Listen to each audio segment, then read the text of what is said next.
कभी भी कोई डॉक्टर आपको कहता है कि हार्ट की आर्टरीज में, वेन्स में ब्लॉकेज है, 70% तक है, तब तो आप बिल्कुल हंसी खुशी रहिए, कोई चिंता की बात नहीं।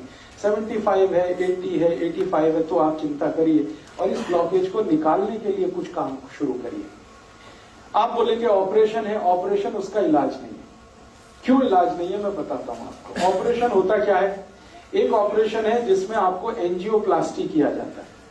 एंजियोप्लास्टी में क्या होता है कि मैंने बताया ये जो एक तरह की आर्टरी है, मान लीजिए इसमें से ब्लड जाना है और ये रुक गई है, तो डॉक्टर एक छोटी सी स्प्रिंग है वो आपके आर्टरी में डालेगा, कट करेगा, यहां से आर्टरी को उठाएगा और स्प्रिंग उसमें इंसर्ट कर देगा। वो स्प्रिंग इतनी बड़ी होती है, वो जो बॉल पेन में आपने देखा है कि स्प्रिंग होती है, एग्जैक्टली वही स्प्रिंग, एग्जैक्टली वही स्प्रिंग, बस उसपे मेडिकेशन किया हुआ होता है, दवा उस पर लपेटी हुई होती है। वो स्प्रिंग 10 रुपए की बनती है, लेकिन आपके हार्ट में डलने के बाद उसकी कीमत 2 लाख रुपए हो जाए, सिर्फ 10 रुपए की बनती है। आपको हैरानी होगी ये जानकर कि इतनी लूट मची है। हाँ, इतनी ही लूट मची है इस देश में। 10 रुपए की चीज को आपके हार्ट में डाल के वो कहेगा कि अब तो 2 लाख का बिल हो गया, 2.5 लाख का बिल हो गया, 3 लाख का बिल हो गया। आपको पता नहीं है, आप क्रॉस चेक नहीं करते और हम ये मान के बैठे हैं कि ये तो भगवान है जो डॉक्टर है, लेकिन आपको मालूम नहीं है कि भगवान जब होता था डॉक्टर तब होता था, अब नहीं है। अब तो वो शैतान से भी ज्यादा खतरनाक है। भगवान फिर भी आपकी जान ही लेगा, ये तो इतना शैतान है कि जान भी लेगा, पैसे भी निकाल लेगा आपके घर से। हाँ, ये तो शैतान से भी ज्यादा खतरनाक। इसलिए मैं आपको थोड़ा अवेयर करना चाहता हूं कि हार्ट की प्रॉब्लम लेके कभी भी किसी डॉक्टर के पास आप जाएं और कोई डॉक्टर आपको ये कह दे कि आपका कोलेस्ट्रॉल बढ़ गया, इसके कारण ब्लॉकेज आ गया है, या ट्राइग्लिसराइड बढ़ गया, इसके कारण ब्लॉकेज आ गया है, तो आप बिल्कुल मत घबराइए जब तक आप अपनी रिपोर्ट नहीं देख लेते कि इसमें कितना % है। अगर 70 या 70 से नीचे है तब तो चिंता करने की बात ही नहीं, घर आइए, आराम से सोइए, खाइए पीजिए। 70+ है तो जरूर थोड़ी चिंता की बात है, लेकिन उस चिंता को दूर करने के लिए कुछ उपाय हैं जो मैं आपको बताना चाहता हूं। ऑपरेशन उसका उपाय नहीं है। क्यों? मान लीजिए उसने एक आर्टरी को कट किया और एक स्प्रिंग डाल दिया। स्प्रिंग मैंने कहा इतनी सी है, इतनी सी स्प्रिंग यहां आ गई, ठीक है। अब ये स्प्रिंग डाल दी तो इसमें होगा क्या कि आर्टरी का थोड़ा एक्सपेंशन हो गया, तो खून ज्यादा जाने लगेगा। 1-2 दिन आपको बहुत रिलीफ लगेगा, लेकिन आगे और पीछे जहां स्प्रिंग है ना, उसके आगे और उसके पीछे वहां फिर जमा हो जाएगा क्या? कचरा, कीचड़, कोलेस्ट्रॉल फिर जमा हो गया, तो फिर तकलीफ आएगी आपको। फिर दोबारा आप डॉक्टर के पास जाएंगे, फिर कहेगा आपको एक और एंजियोप्लास्टी कराना पड़ेगा। तो जहां पे उसने स्प्रिंग डाला था उसके आगे पीछे और एक डाल देगा, फिर आपका 2-2.5 लाख का खर्चा। फिर उसमें क्या होगा, जहां स्प्रिंग पड़ गई वहां से तो ब्लड निकल गया, फिर उसके आगे और पीछे फिर वही समस्या। मतलब सीधा सा ये है कि ब्लॉकेज होने की टेंडेंसी जब तक आपके ब्लड में रहेगी तब तक ये होता ही रहेगा, आप चाहे कितनी एंजियोप्लास्टी करा लीजिए। और एक आर्टरी में 2 या 3 से ज्यादा एंजियोप्लास्टी हो नहीं पाती क्योंकि वो बहुत वीक हो जाती है। तब डॉक्टर आखिर में कहता आप बाईपास सर्जरी करा लो। बाईपास सर्जरी में क्या होगा, जो आर्टरी है उसके पैरेलल एक दूसरी आर्टरी लगाएगा और इसको बंद कर देगा। लेकिन अगर ब्लॉकेज की टेंडेंसी उसमें भी बनी हुई है तो थोड़े दिन में उसमें भी ब्लॉकेज आ जाएगा। कीचड़ भरने की अगर नाली में टेंडेंसी है तो नाली कितनी भी नहीं बनाते रहो, कीचड़ भरने ही वाला है। आप कुछ ऐसी व्यवस्था करो कि पानी के साथ नाली में कीचड़ ही ना जाए, ब्लड में कोलेस्ट्रॉल बढ़े ही नहीं, ट्राइग्लिसराइड बढ़े ही नहीं। और कोलेस्ट्रॉल बढ़े तो वो बढ़े जो अच्छा वाला है, जिसको हम HDL कहते हैं। खराब वाला क्यों बढ़े, LDL और VLDL। तो मूल बात जो हमें समझने की है वो ये कि हार्ट की प्रॉब्लम में कभी भी आपको डायग्नोसिस कर दिया किसी डॉक्टर ने कि आपको हार्ट अटैक आने वाला है, हार्ट फेल होने वाला है, कार्डियक अरेस्ट होने वाला है क्योंकि आपकी आर्टरीज में यहां ब्लॉकेज है, यहां ब्लॉकेज है, तो इसमें चिंता नहीं करना है, चिंतन करना है। चिंता करेंगे आप, घबराएंगे, घबराहट में वो सारे पैसे आपके निकाल लेगा क्योंकि यही आपका वीक पॉइंट है। आप चिंतन ये करिए कि मेरे ब्लड में जो खराब कोलेस्ट्रॉल है वो बढ़ क्यों रहा है, ये कम हो जाना चाहिए। अब ब्लड में खराब कोलेस्ट्रॉल बढ़ने से ही ब्लॉकेज है, तो खराब कोलेस्ट्रॉल बढ़ने के कारण जान लीजिए। किन कारणों से खराब कोलेस्ट्रॉल बढ़ता है और किन कारणों से अच्छा कोलेस्ट्रॉल बढ़ता है। जिंदगी में जितने भी लोग डालडा खाते हैं, डालडा आप समझते हैं, वेजिटेबल ऑयल, ये डालडा सबसे खराब वस्तु है जो खराब कोलेस्ट्रॉल को बढ़ाती है। खराब कोलेस्ट्रॉल मैंने फिर बोला, एलडीएल और वीएलडीएल। एलडीएल और वीएलडीएल आपके खून में सबसे ज्यादा तब बढ़ता है जब आप डालडा खाते हैं और रिफाइंड ऑयल खाते हैं और डबल रिफाइंड ऑयल खाते हैं, ट्रिपल रिफाइंड ऑयल खाते हैं। तो refined oil, double refined oil, triple refined oil, Dalda, ये 4 नाम हमेशा याद रखिए जो सबसे खतरनाक है आपकी जिंदगी के लिए।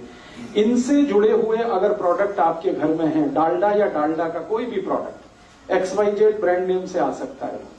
रिफाइंड ऑयल का कोई भी प्रोडक्ट XYZ नेम से आ सकता है। वो रुचि हो सकता है, वो सोया हो सकता है, वो गगन हो सकता है, वो पता नहीं क्या क्या नाम से हो सकता है। ये सब वो प्रोडक्ट हैं जो आपके शरीर में खराब कोलेस्ट्रॉल का निर्माण करते हैं। खराब माने एलडीएल और वीएलडीएल, उसके कारण आपको ब्लॉकेज है।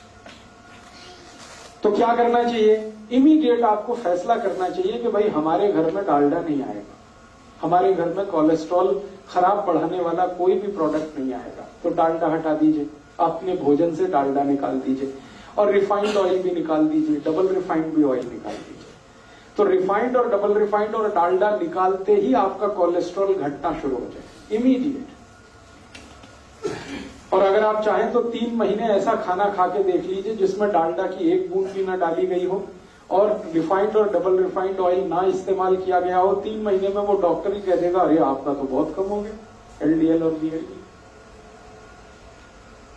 तो कारण आपको पता होना चाहिए। कारण सबसे बड़ा जो है बैड कोलेस्ट्रॉल, खराब कोलेस्ट्रॉल जो हार्ट अटैक लाता है, कार्डियक अरेस्ट लाता है, उसको लाने वाला जो प्रोडक्ट है, जो वस्तु है आपके रसोई में, वो डालडा है, रिफाइंड ऑयल है, डबल रिफाइंड ऑयल है। अब आप उल्टा कहेंगे कि डॉक्टर तो सब बोलते हैं रिफाइंड ऑयल खाओ, हार्ट की प्रॉब्लम से बचना है तो डबल रिफाइंड खाओ और अच्छा है। डॉक्टर इसलिए बोलते हैं कि उनका आपस में एक दूसरे के साथ जबरदस्त कनेक्शन है। रिफाइंड और डबल रिफाइंड ऑयल बेचने वाली कंपनियों का डॉक्टरों के साथ कनेक्शन है। डॉक्टर उनका जितना भी प्रिस्क्रिप्शन करेंगे, कंपनियों का धंधा चलेगा, कंपनियों का धंधा चलेगा तो डॉक्टरों का भी धंधा चलेगा। लोग जितना ज्यादा रिफाइंड और डबल रिफाइंड खाएंगे उतना हार्ट अटैक आएगा, उतना हार्ट अटैक आएगा तो डॉक्टरों की भी चांदी है, कंपनियों की भी चांदी।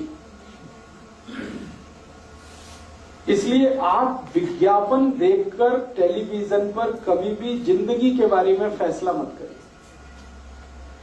टीवी पर ऐसे ऐसे विज्ञापन आते हैं, कोई पत्नी अपने पति के बारे में बात करती हुई कहती है कि इनको तो ये तकलीफ है तो मैं उसी दिन से सोया वनस्पति ऑयल ले आई, तो ये ऑयल ले आई, तो वो ऑयल ले आई। बस यही खतरनाक, क्योंकि एक भी विज्ञापन सच नहीं होता और सच विज्ञापन करने की उनकी कोई जवाबदारी नहीं है, क्योंकि सरकार ने उनको झूठ बोलने का लाइसेंस दिया।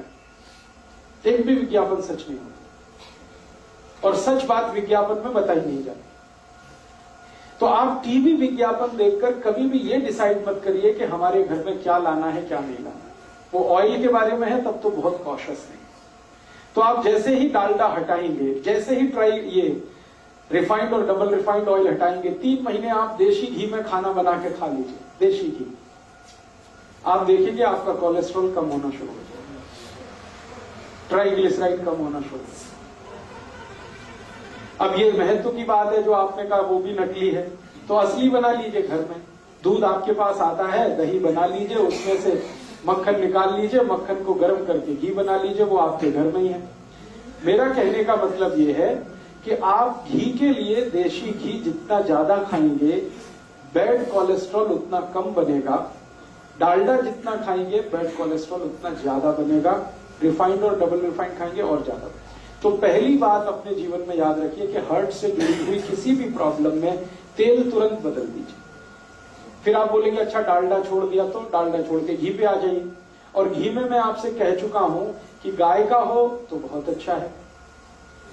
गाय का घी जिस पर 12 साल मैंने रिसर्च किया है, 1 ग्राम भी कोलेस्ट्रॉल नहीं बढ़ने देता। गाय के घी में ऐसी तासीर है। हाँ मैं बताता हूं, 1 मिनट। गाय का घी 12 साल तो मैं रिसर्च कर लिया, हजारों साल हमारे ऋषि मुनियों ने रिसर्च कर लिया। गाय का घी 1 ग्राम भी कोलेस्ट्रॉल किसी का बढ़ने नहीं देता, कितना भी खा लें आप, 1 ग्राम भी नहीं बढ़ने देता। बढ़ने देता है जो घी वो भैंस का है। तो जिनको हार्ट की प्रॉब्लम है उनको भैंस का घी तो छोड़ ही देना अच्छा है, गाय का घी कहीं से अरेंज करना। अब आप बोलेंगे गाय नहीं है तो गाय लाइए, गौशाला है पटियाला में, वो गौशाला वालों से निवेदन करिए, वो देशी गाय पालेंगे, आपको घी भी देंगे, दूध भी मिलेगा। ये सारी समस्याओं का समाधान हम कर सकते हैं। बात जो मोटी समझने की है वो गाय के घी की है। दूसरी जानकारी कि आपके घर में तेल एकदम शुद्ध लाइए। ये जो रिफाइंड तेल है ना ये छोड़ दीजिए, शुद्ध तेल लाइए। शुद्ध तेल कैसा? सरसों आपके बाजार में मिलती है, सरसों लेके जाइए, तेल निकालने वाली मशीन को दीजिए कि भाई मेरा तेल निकाल के दो। तो जिस कंडीशन में वो तेल निकाल के देता वही शुद्ध है। ज्यादा से ज्यादा उसको फिल्टर करा लीजिए। एक फिल्टर्ड ऑयल आता है और एक रिफाइंड ऑयल आता है। रिफाइंड ऑयल गलती से भी मत लाइए, फिल्टर्ड लाइए। फिल्टर माने छान के, बस इतना ही है, उसमें कुछ केमिकल मिक्सिंग नहीं है। तो आप फिल्टर ऑयल लाएंगे, सरसों का लाएं तो, नारियल का लाएं तो, मूंगफली का लाएं तो, तिल का लाएं तो, जो तेल आप खाते हैं। वैसे आपके लिए सबसे अच्छा तेल सरसों का ही है, क्योंकि हम नॉर्थ बेल्ट में जितने भी लोग रहते हैं सबके लिए सरसों बहुत अच्छी है। तो सरसों का तेल तो सबसे ही अच्छा है, लेकिन कोई लोग ऐसे भी हैं जो नारियल का तेल खाते हो या मूंगफली का खाते हो या तिल का खाते हो, उनके लिए भी मेरा यही रिक्वेस्ट है कि शुद्ध तेल लाइए। नारियल का लाएं तो, तिल का लाएं तो, मूंगफली का लाएं तो। आप कहेंगे वो बहुत गाढ़ा होता है। मैं आपको एक जीवन का ऐसा सच बताना चाहता हूं जो डॉक्टर जानता है लेकिन वो बताता है। तेल जितना गाढ़ा होगा उतना अच्छा, दूध जितना पतला होगा उतना अच्छा। तेल जितना गाढ़ा होगा उतना अच्छा, दूध जितना पतला होगा उतना अच्छा।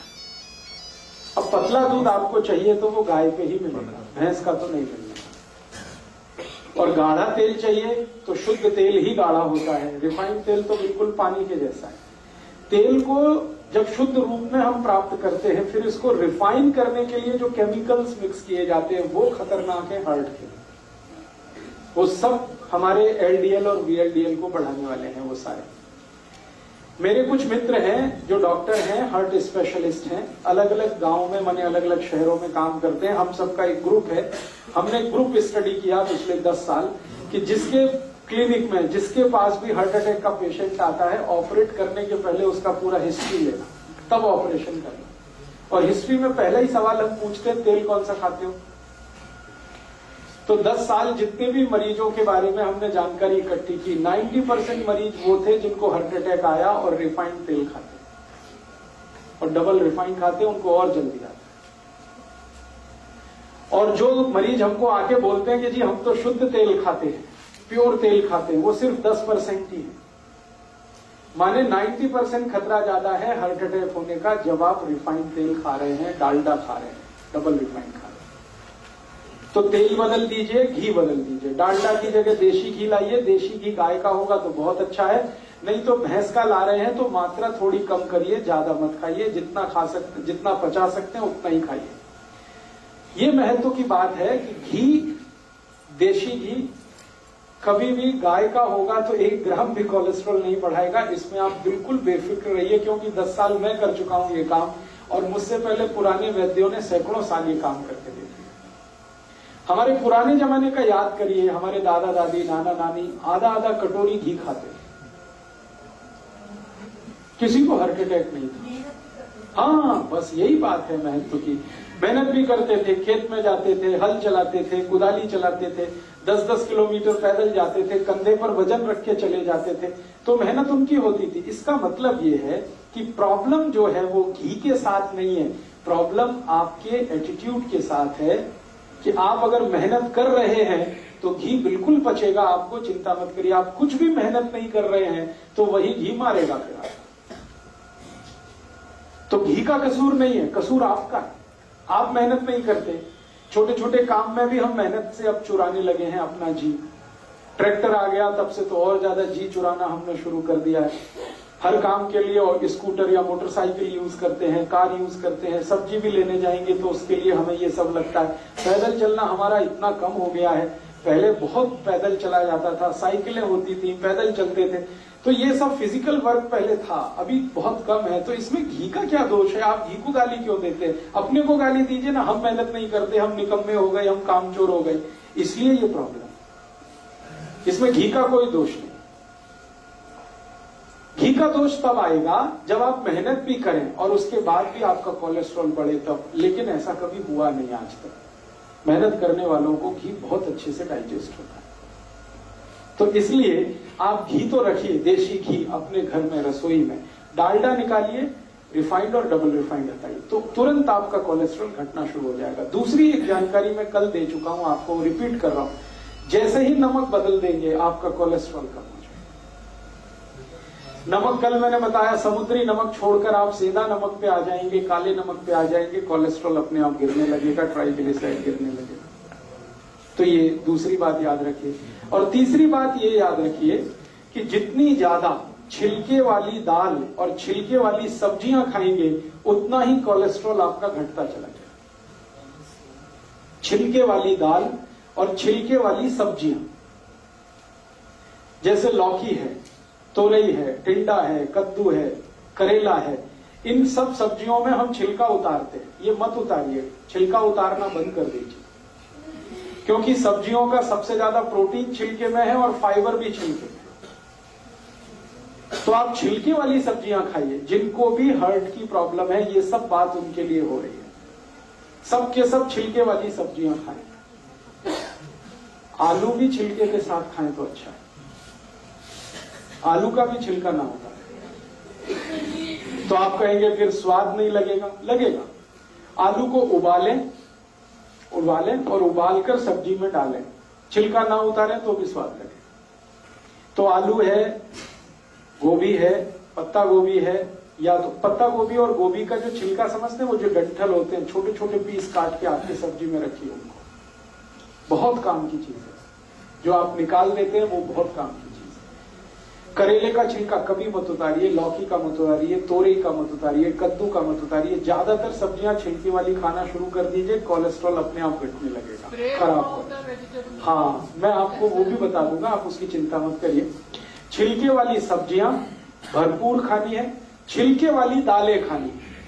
मूंग की दाल खानी है तो छिलके वाली, उड़द की दाल खानी है तो छिलके वाली, माँ की दाल खानी है तो उस पर छिलका रहे, अरहर की दाल में छिलका, माने बिना पॉलिश की हुई दाल छिलके वाली। और चावल भी आप खाइए, वो भी छिलके वाला। चावल एक आता है छिलके वाला, एक बिना छिलके वाला। जो छिलके वाला चावल है वो रेड कलर का होता है, हल्के से लाल रंग का होता है, उस पर पॉलिश नहीं होती। तो बिना पॉलिश किया हुआ चावल खाइए, बिना पॉलिश की हुई दाल खाइए। हाँ, पकेगा। कैसे पकेगा, तरीका मैं बता देता हूँ। हाँ, ब्राउन राइस, ब्राउन राइस जिसको आप कहते हैं, वो छिलके सहित होता है, इसलिए ब्राउन है।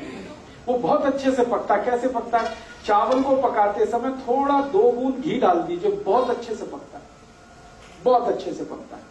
या चावल पकाते समय थोड़ा नींबू निचोड़ दीजिए उसमें, बहुत अच्छे से पकता है। एक एक दाना उसका खिला अलग रहता है। तो छिलके वाला चावल, छिलके वाली दालें, छिलके वाली सब्जियां, ये सब खाना है हर उस मरीज को जिसको कोलेस्ट्रॉल बढ़ा है, हार्ट के अटैक आने की संभावना है, या आर्टरीज और वेन्स में कचरा जमा हो। 3 बातें हुई। चौथी बात और एक जानकारी दे दूं कि जो रोटी आप खा रहे हैं, रोटी मोटे अनाज की खाइए। जितना मोटा अनाज उतना ही हार्ट के लिए अच्छा। जैसे मक्की है, बहुत अच्छी है हार्ट के लिए। बाजरी है, बहुत अच्छी है हार्ट के लिए। ज्वारी है, बहुत अच्छी है हार्ट के लिए। गेहूं उतना अच्छा नहीं है हार्ट के लिए। अगर गेहूं खाना ही है तो अकेला गेहूं मत खाइए, उसमें मिक्स करिए। क्या मिक्स करें? थोड़ा चना मिक्स कर दीजिए, थोड़ा सोयाबीन, थोड़ी ज्वारी, ऐसी चीजें मिक्स करिए जो मोटे अनाज में आती है। फिर उसकी रोटी बनाइए। मिस्सी रोटी कहते हैं या क्या रोटी कहते हैं? मिस्सी रोटी, यस, वो खाइए आप। गेहूं की रोटी कभी भी मत खाएं, ना खाएं वो सभी पेशेंट जिनको हार्ट की प्रॉब्लम है। मिस्सी रोटी खाएं, मोटी रोटी खाएं। और जब गेहूं आप पीसने के लिए लेके जाते हैं चक्की पर, और गेहूं के साथ बहुत सारी चीजें, तो उसको बोल करके मेरा आटा मोटा पीसो, बारीक मत पीसो। और बिना रोले का। हाँ, मेरा आटा मोटा पीसो, बारीक मत पीसो, और वो आटा घर में लाके कभी भी छलनी से छानना नहीं, क्योंकि उसकी जो चोकर आपने निकाल दी वही आपके हर्ट को बचाने वाली है। जो ऊपर के छिलके हैं, जो चोकर है, वही आपके खून को पतला करती है। तो इसलिए इस तरह से आप अपने लाइफ को थोड़ा एडजस्ट करिए। अगर हर्ट की प्रॉब्लम, अगर आपने ये सब शुरू कर दिया और थोड़ी 2-3 चीजें और अगर कर सकें तो बहुत अच्छा है। शाम को मैंने कहा खाने के बाद कम से कम 1000 कदम पैदल चलना, आपको वॉकिंग करना शाम को बहुत जरूरी है। दोपहर के खाने के बाद आराम करना बहुत जरूरी है, थोड़ा वज्रासन में बैठना बहुत जरूरी है। ये सब करते हुए अगर आपने अपने आप को ढाल दिया तो मैं आपको स्टाम्प पेपर पर लिख के देता हूं, जिंदगी में कभी भी हार्ट अटैक नहीं आएगा, कितना भी कोलेस्ट्रॉल बढ़ा हुआ रहने दो। और लगातार आप इस हैबिट में आ जाएंगे जो मैं बता रहा हूं, तो आपका 6-8 महीने में कोलेस्ट्रॉल अपने आप ही खत्म हो जाएगा। आप हैरान हो जाएंगे कैसे हो गया, आपने फूड हैबिट्स थोड़ी सी चेंज की, वो हो गया। जो खराब कोलेस्ट्रॉल बढ़ाने वाली चीजें हैं वो हटाते गए, और जो अच्छा कोलेस्ट्रॉल बढ़ाने वाली चीजें उनको बढ़ाते गए, आप ठीक हो गए। तो बिना मेडिसिन के, बिना ट्रीटमेंट के, बिना ऑपरेशन के आप अपने हार्ट की प्रॉब्लम को ऐसे ठीक करें। अब आप बोलते हैं इसमें और कुछ कर सकते हैं, हाँ, और अगर कुछ कर सकते हैं तो कर लीजिए। कुछ ऐसी चीजें खाइए जो कल से मैं बात कर रहा हूं, जो एल्कलाइन है। सारी एल्कलाइन चीजें खून को गाढ़ा होने से बचाती हैं और पतला बनाती। तो आप बोलेंगे क्या खाएं, बहुत सारी चीजें हैं हमारे आसपास। सबसे एल्कलाइन चीज है हमारे भोजन में या आसपास की रसोई में और पड़ोस में, आंवला। भरपूर आंवला खाइए। अब भरपूर आंवला खाने से मतलब नियमित रूप से आंवला खाइए, ये नहीं कि 1-2 किलो एक बार में खा जाए। भरपूर खाने का माने नियमित खाइए, 6 महीने, 8 महीने, साल भर 2 आंवले रोज खाइए। जिनको भी हार्ट की प्रॉब्लम है, ड्राई खा लें, चटनी बना के खा लें, मुरब्बा बना के खा लें। फिर कोई बोलेगा मुझे डायबिटीज भी है और हार्ट की भी प्रॉब्लम है, तो जो डायबिटिक है वो मुरब्बे वाले आंवले को पानी में धो के उसे खा लें। आंवले की कैंडी आती है उसे खा लें। आंवला किसी भी रूप में खाना, दो बहुत खून को व्यवस्थित करता है आंवला, एक चीज। दूसरी और चीज क्या खा सकते हैं, अगर आपकी थोड़ी भी कैपेसिटी है खर्चा करने की, तो आप ये एलोवेरा जूस पी लें। बहुत एल्कलाइन है और खून को एकदम व्यवस्थित कर देता है। एलोवेरा जूस आसानी से उपलब्ध है, पटियाला में मिलता है। गुरप्रीत भाई से आप संपर्क कर लें, उनके पास व्यवस्था है। और भी कहीं मिलता हो, स्वामी रामदेव जी के यहाँ मिलता है, वहां से भी आप ले सकते हैं। एलोवेरा फ्रेश कितना खाया जा सकता है? हाँ, एलोवेरा फ्रेश अगर खाना चाहते हैं तो बहुत ही बढ़िया होगा, जूस से भी अच्छा होगा। एलोवेरा फ्रेश खाने का तरीका बता देता हूँ। उसका जो पत्ता आता है ना, वो काट के ऊपर वाला छील लेना, उसको छिलका उतारना। हाँ, उतारना खाने के लिए। फिर अंदर का जो गूदा है, फल, वो चबा के खा लीजिए। एक दिन में 10 से 15 ग्राम से ज्यादा मत खाइए। बहुत कड़वा है, बहुत तीखा है। उसको ग्राइंड करके पानी में, हाँ, ले सकते हैं, ग्राइंड करके पानी में ले सकते हैं, उसकी चटनी ले सकते हैं, चबा के खा सकते हैं, कैसे भी खा सकते हैं। अचार आता है तो अचार खा लीजिए। सर उसका जो छिलका है, दूसरी चीजों का तो छिलका खाना है। हाँ, एलोवेरा का छिलका ही एक है जिसको आप डाइजेस्ट नहीं कर सकते। वो डाइजेस्ट आप कर नहीं पाएंगे, इसलिए मैंने उतरवा दिया। बाकी सभी छिलके आप डाइजेस्ट कर पाते हैं। तो एलोवेरा का गूदा ले लीजिए। ऐसे ही हमारे पास बहुत एल्कलाइन चीज है, गाजर। अभी 4 महीने गाजर का सीजन आ गया, खूब गाजर खा लीजिए। माने नियमित रूप से, खूब जहां भी मैं शब्द इस्तेमाल करूंगा, नियमित रूप से 3-4 महीने खा लीजिए। 2 गाजर रोज, 3 गाजर रोज चबा के खा लीजिए। बहुत एल्कलाइन है गाजर। मूली है जी, डायबिटीज वाले जरूर खा लें। भगवान का बनाया हुआ कोई भी मीठा पदार्थ डायबिटीज वाले खूब खाएं। आदमी का बनाया हुआ कुछ ना खाएं। ये सारी खतरनाक बीमारी आदमी के बनाए हुए मीठे पदार्थ में, जिसमें वो चीनी डाल दे। गाजर भगवान की बनाई है, आप खूब खाएं जी। जूस के लिए उसके प्रिस्क्राइब है बॉटल के ऊपर 30 ml to 50 ml आप ले। 30 ml की तो जरूरत नहीं है, वो उन्होंने प्रेस्क्रिप्शन दिया है, शायद वो बहुत हाई डिग्री किसी पेशेंट को ध्यान में रख के। मैं आपको कह रहा हूं कि 10 से 15 ml ही पर्याप्त है। 30 ml बहुत ज्यादा है, नॉर्मल आदमी के लिए ठीक नहीं। वो बॉटल पे इसलिए भी लिखा गया है कि बिके, सब जगह बेचने का प्रॉब्लम आ गया ना। तो आपको तो मैं बता रहा हूं उस हिसाब से कि न्यूनतम दवा लेके या बिना किसी दवा के आप अपनी जिंदगी को कैसे मैनेज कर सकते। तो एल्कलाइन चीजें हैं, गाजर है, आंवला है, टमाटर है, पत्ता गोभी है, फिर बंद गोभी है, फिर ये आपके पास मूली है, फिर चौलाई है, फिर सरसों है जो आजकल साग के रूप में, ये सब एल्कलाइन है, सब हार्ट के लिए टॉनिक है ये सब। तो इन चीजों का इस्तेमाल करते हुए भोजन में देशी घी या तो शुद्ध तेल का इस्तेमाल करते हुए, नमक बदलते हुए आप चल पड़िए जिंदगी के रास्ते पर। एक बार अगर अटैक आ चुका है पुराने किसी समय में, दोबारा कभी नहीं आएगा। और जो भी ब्लॉकेज है वो बिना किसी दवा के अपने आप ही निकल जाएगा, क्योंकि बॉडी में ब्लॉकेज बनाने की टेंडेंसी है तो निकालने की भी टेंडेंसी है। दवा खाने की इसके लिए जरूरत नहीं है, मेडिसिन की इसके लिए बिल्कुल जरूरत नहीं है। अब एक आखिरी बात बता देता हूं, इमरजेंसी आ जाए, मान लो इमरजेंसी। इमरजेंसी क्या होती है? आपने जैसा मैंने कहा वैसे सब मैनेज किया आपने, ठीक है, और शायद कोलेस्ट्रॉल आपका इतना बढ़ा हुआ हो कि ब्लॉकेज 99% पहुंच गया हो। उस कंडीशन में उसको रिड्यूस होने में 6-8 महीने लगते हैं। इस बीच में कभी इमरजेंसी आ गई तो, इमरजेंसी माने अटैक ही आ गया मान लो, तो भी घबराइए मत। मैं आपको एक जानकारी देना चाहता हूं कि 99% पेशेंट में ऑटोमेटिक बाईपास होता है। भगवान ने ऐसी व्यवस्था बनाई है शरीर में,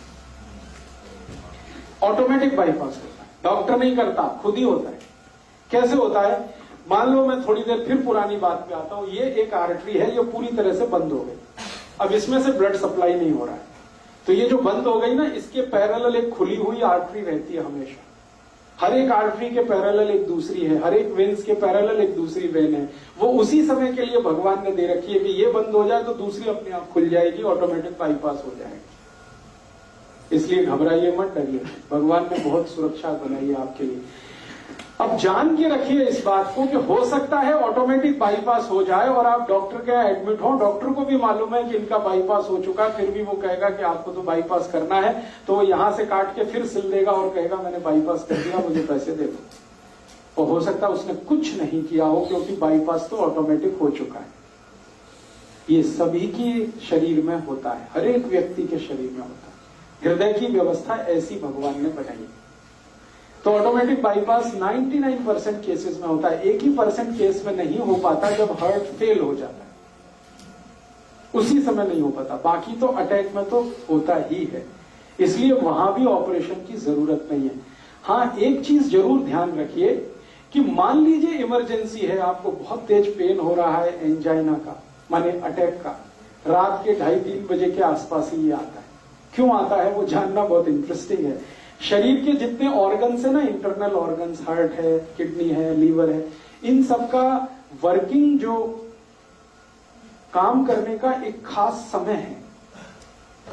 एक खास समय पर हार्ट बहुत ज्यादा काम करता है, एक खास समय पर किडनी ज्यादा काम करती है, एक खास समय पर लीवर ज्यादा काम करता है।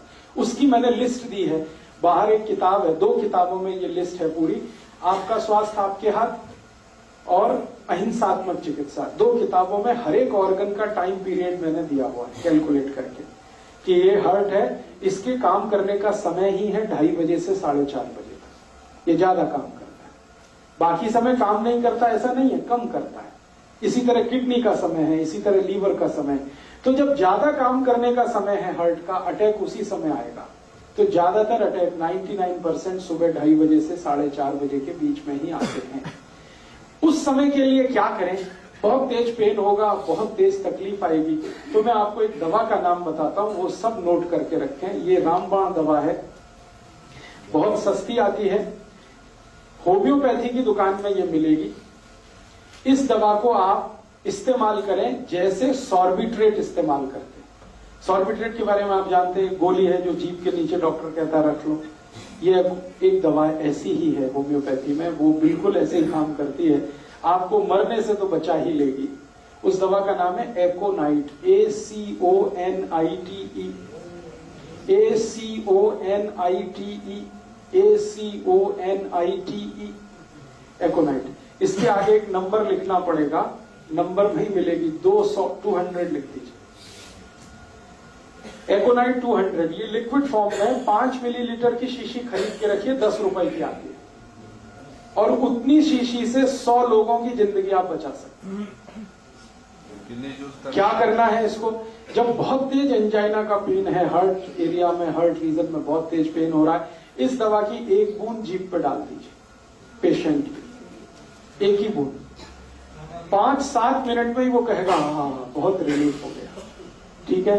फिर एक और बूंद डाल दीजिए 5-7 मिनट के बाद, फिर कहेगा और रिलीफ हो गया, और एक बार डाल दीजिए। बस 3 बार डाल के छोड़ दीजिए और भूल जाइए, और उसको भी कह दीजिए कि तुम भी भूल जाओ, फिर कुछ प्रॉब्लम नहीं है। डॉक्टर के पास भी जाने की जरूरत नहीं है, एंजियोग्राफी भी कराने की जरूरत नहीं है। अगर आप कराना चाहें तो पैसे ही खर्च होने वाले हैं आपके, और कुछ उससे ज्यादा नहीं निकलेगा।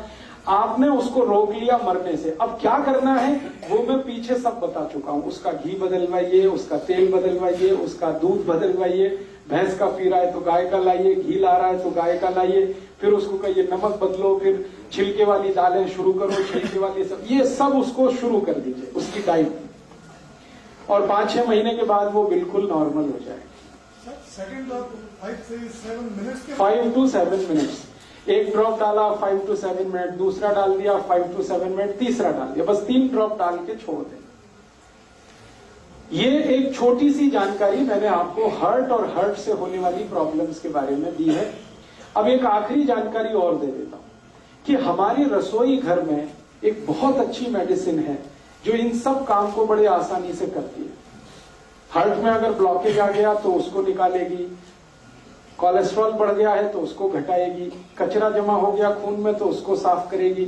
उस मेडिसिन का नाम है मेथी दाना। मेथी दाना बारीक, ये जो मेथी दाना है पीला पीला होता है, खाने के बाद देखेंगे तो बहुत कसेला होता है, कड़वा होता है। ये बहुत अच्छा टॉनिक है हार्ट के लिए। मेथी दाना नियमित रूप से हर उस पेशेंट को देना है जिसको अटैक आने की संभावना है या आ चुका है। एकोनाइट तो दे ही दिया, वो तो उस समय के लिए बच गया, भगवान की दुआ हो गई उसके ऊपर, ऐसा समझ लो। हाँ, जो बारीक होता है वो काम का है, जो बड़ा वाला है वो अचार के काम का है। छोटा मेथी दाना वही काम का है। अब इसको खाना कैसे है, हर उस पेशेंट को ये देना पड़ेगा जिसको ब्लड में कोलेस्ट्रॉल ज्यादा है, ट्राइग्लिसराइड ज्यादा है, कचरा जमा हो गया, कीचड़ भर गया, उसको साफ करने के लिए 1 चम्मच छोटा वाला मेथी दाना 1 गिलास गर्म पानी में रात को रखना, रात भर उस पानी को रखना, सवेरे वो पानी सिप सिप करके पीना, क्योंकि पानी पीने का नियम जो बताया वो ध्यान रखना, और मेथी दाना चबा के खाना, बस इतना सा काम। नहीं, बिल्कुल नहीं। रात को गर्म पानी में 1 गिलास, कांच का गिलास रहना चाहिए, उसमें 1 छोटा चम्मच मेथी दाना, छोटा मेथी दाना वो डाल के रख दीजिए, रात भर रखा रहने दीजिए, सवेरे पानी को सिप सिप करके पी लीजिए और उस दाने को चबा के खा लीजिए। हाँ, डालते समय पानी गर्म जरूरी है। दोबारा पीते वक्त पानी गर्म करने की जरूरत नहीं, क्योंकि वो मेथी से ही बहुत गर्म हो चुका है, तासीर बदल जाती है उस पानी की, रंग बदल जाता है, आप देखेंगे पानी पीला हो जाएगा। लगभग 3 से 4 महीने लगातार, 90 से 120 दिन लगातार। फिर क्या करना है, 90% केसेस तो इतने में ही ठीक हो जाते हैं, 90 से 120 दिन में, लेकिन 10% केसेस ज्यादा कॉम्प्लिकेटेड है तो उनको शायद ज्यादा चलाना पड़ेगा। तो मेथी दाने का एक नियम है, वो ये कि 90 से 100 दिन देने के बाद 15-20 दिन के लिए उसको ब्रेक दे दीजिए, 15-20 दिन के लिए, और फिर वापस 90 दिन चला सकते हैं। तो 2 बार से ज्यादा शायद रिपीट मैंने आज तक किसी पेशेंट को नहीं किया, 2 रिपीटिशन में ही सब क्लियर कर देते। अब मेथी दाने में कुछ ऐसे केमिकल्स हैं जो खून को बहुत अच्छे से साफ करते हैं। साफ माने खून में जो कीचड़ वाला हिस्सा है, बैड कोलेस्ट्रॉल, वो सब खत्म कर देते हैं मेथी दाने के केमिकल्स। तो ये हमारे रसोई की बहुत अच्छी एक दवा है। और एक अच्छी दवा बता देता हूं, इसी के साथ चाहे तो वो ले सकते हैं, नहीं तो ये या वो दोनों में से कोई एक ले सकते। स्वामी जी अक्सर वो आपको बताते हैं लौकी का रस, ये लौकी का रस भी वही काम करता है जो मेथी दाना करता है। लौकी का रस आप जानते हैं, छिलका नहीं उतारना, लौकी के छोटे टुकड़े करके कद्दूकस में पीस के उसमें या मिक्सर में पीस के रस निकाल लेना। उस रस में तुलसी पत्ता, धनिया पत्ता और पुदीना पत्ता, ये कम से कम 5 से 10 तीनों, 5 पत्ते धनिया, 5 पत्ता पुदीना, 5 पत्ता तुलसी, या 10 पत्ते धनिया, 10 पत्ता पुदीना, 10 पत्ते तुलसी, ये तीनों मिक्स करके चटनी बना के, चटनी माने उसमें कुछ मिलाना नहीं, खाली पीसना, पीस के उसको रस में मिलाना, लौकी के रस में। और इस रस की मात्रा 1 कप, 1 कप माने 150 ml। फिर से रिपीट करता हूं, लौकी का रस निकालना है बिना छिलका उतारे, और उसमें 5 से 10 पत्ते धनिए का, 5 से 10 पत्ते पुदीने का, 5 से 10 पत्ते तुलसी का, तीनों पीस के डालना है। 1 कप रस होगा और इसमें तीनों पत्ते पीस के डाल दिए। अब ये पीना है। इसको सबसे अच्छा पीने का समय है सवेरे खाली पेट, और अगर सवेरे खाली पेट कोई नहीं पी पाता, कारण कुछ भी हो उसका, तो दोपहर को खाने के बाद तो जरूर लेना है, शाम को ये नहीं ले सकते। सवेरे जो खाली पेट पानी भी पीना जी, कितना चर बाद? तो पानी पीने के लगभग 40 मिनट बाद, 40 से 45। एलोवेरा का जूस भी है जो बनाना घर में, वो भी? हाँ, उसमें और 40 मिनट जोड़ दीजिए। पानी ले लीजिए, एलोवेरा जूस ले लीजिए, फिर 40 मिनट जोड़ के और आप ये रस ले लीजिए लौकी का, और अगर कुछ लेना है तो 40-45 मिनट गैप रखिए। हर एक दवा से दूसरी दवा के बीच में 40 मिनट से लेकर 1 घंटे का गैप बहुत जरूरी है। आयुर्वेद की कोई भी दवा खाने के इमीडिएट बाद ले सकते हैं। अब आप पूछेंगे खाने के इमीडिएट बाद तो लस्सी पीनी है, तो लस्सी पी लीजिए, फिर 40 मिनट बाद ले लीजिए। खाने के इमीडिएट बाद लेंगे, उसके आगे नहीं जा सकते, माने लंच टाइम तक आपको ये पी लेना है। शाम का समय इसके लिए अच्छा नहीं है। खाने तो बाद जी लस्सी है जो दही आवी या रड़के आवी मक्खन निकाल के? जिनको हार्ट की प्रॉब्लम नहीं है वो मक्खन ना निकाले, और जिनको हार्ट की प्रॉब्लम है वो मक्खन निकाल के। तो ये एक दवा मैंने बता दी। एक दवा हो गई मेथी दाना। हाँ, हमेशा। हाँ, पहले या पानी, फिर एलोवेरा लेना है तो एलोवेरा, आंवला लेना है तो उसी के साथ एलोवेरा के साथ, फिर 40 मिनट 1 घंटे के बाद मेथी लेना है। इस तरह से आप शेड्यूल करिए। हर चीज का एक शेड्यूल। एक याद रखिए, लिक्विड चीज सबसे पहले, सॉलिड चीज उसके बाद। अब मेथी दाने में कुछ तो सॉलिड पार्ट है और एलोवेरा जूस में कुछ भी सॉलिड नहीं है, तो पहले लिक्विड बाद में सॉलिड, सवेरे का ये नियम। और एक तो जब दवाएं बता देता हूं इसी तरह की जो काम में आएंगी हार्ट के लिए आपको। अपने ही रसोई में इसी तरह की और एक बहुत अच्छी दवा है, अर्जुन की छाल, वो भी बहुत एल्कलाइन है। इस अर्जुन की छाल का पाउडर आता है, आप उसको यूज करिए हार्ट के प्रॉब्लम के लिए, जिनको भी है कोलेस्ट्रॉल ज्यादा या ट्राइग्लिसराइड ज्यादा या खून में कीचड़ जमा है, जो मैंने बोला था। अर्जुन की छाल बाजार में मिलती है, 30-40 रुपए किलो है। इसमें शहद मिला के, शहद नहीं मिला सकते तो गुनगुने पानी में मिला के, है जी, 100 रुपए किलो। तब तो आपको ठग लिया किसी ने। अगर आप उसको थोक बाजार से खरीदेंगे 30 से 40 रुपए किलो से ज्यादा भाव नहीं है उसका पूरे भारत। आप थोक में खरीद लीजिए ना, मैं कह रहा हूं मार्केट थोक में जाइए, 30 से 40 रुपए किलो से ज्यादा भाव ही नहीं है उसका। तो आप जो है अर्जुन की छाल का पाउडर, इसको भी इस्तेमाल कर सकते हैं हार्ट पेशेंट के लिए, ये भी बहुत एल्कलाइन है। और एक दो चीजें बताता हूं जो इसी तरह से एल्कलाइन है और हार्ट के लिए बहुत।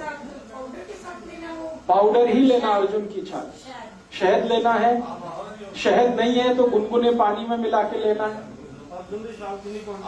हाँ, क्वांटिटी माफ करिए, भूल गया। कभी भी लेना है अर्जुन की छाल का पाउडर एक बार में तो आधा टी स्पून, 1 टेबल स्पून है 1 टी स्पून आधा, इतना ही लेना है एक बार में, एक दिन में, फिर दूसरे दिन लेना है, फिर उतना ही। 3 महीने लगातार आप इसे भी ले सकते हैं अर्जुन की छाल। और माफ करिएगा, ये जितनी चीजें बता रहा हूं ये सब ऑल्टरनेटिव के रूप में बता रहा हूं, एक साथ सब मत ले लेना। मैं आपको बता रहा हूं कि इतने ऑप्शंस आपके पास हैं। आपके पास लौकी है, आपके पास मेथी दाना है, आपके पास अर्जुन की छाल है, आपके पास आंवला है, आपके पास एलोवेरा है। इतने ऑप्शंस भगवान ने दिए हैं आपको। ये सभी ऑप्शनल और ऑल्टरनेटिव हैं। ये एक दूसरे के कॉम्प्लीमेंट्री नहीं है। ध्यान रखना कि इसके साथ ये ले लें, इसके साथ। कुछ लोगों को लगेगा जल्दी ठीक होना है तो सब ले लो एक साथ, तो उल्टा हो जाएगा। हाँ, इसलिए जितने पॉइंट्स मैं बता रहा हूं, या तो ये या तो ये या तो ये, और इसलिए ज्यादा बता रहा हूं कि आपको इस बात का आइडिया हो कि हम कितने रिच हैं। भारत कितना रिच है कि खाली रसोई में हार्ट को ट्रीट करने की कम से कम 20 दवाएं हैं जो दुनिया के किसी किचन में नहीं, वो हमारे यहां। तो हमारी रिचनेस का पता चले। और दूसरा, हमारे पुराने बुजुर्ग, दादा दादी, नाना नानी जो कहते रहे हैं, उस पर आपका भरोसा बढ़े। इसलिए ये सब इतनी बता रहा हूं, वरना एक बता के मैं छोड़ देता कि इतना ही काफी।